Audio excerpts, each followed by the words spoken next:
পূর্ব মেদিনীপুর জেলার পূর্ব পাঁশকুড়ার বিজেপি প্রার্থী সুব্রত মাইতি কোলাঘাটের দেওয়াল লিখন ও পুজোর মধ্য দিয়ে শুরু করলেন প্রচার। তিনি জানান, ভোটে জিতে প্রথম কাজ হবে মানুষের উন্নয়ন।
হলো বিজেপি প্রার্থীতে পূর্ব পাঁশকুড়াতে আজকে আপনি দেয়াল লিখন শুরু করতে কি বলবেন?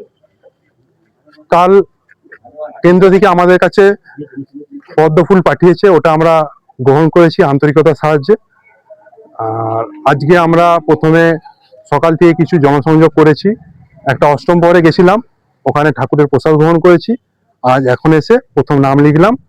আপনারা সবাই আশীর্বাদ করুন, আমরা যেন এই বিধানসভা জয়যুক্ত হতে পারি। কিরকম লাগছে আপনার? খুব ভালো লাগছে। সাধারণ মানুষকে কি বলতে চান?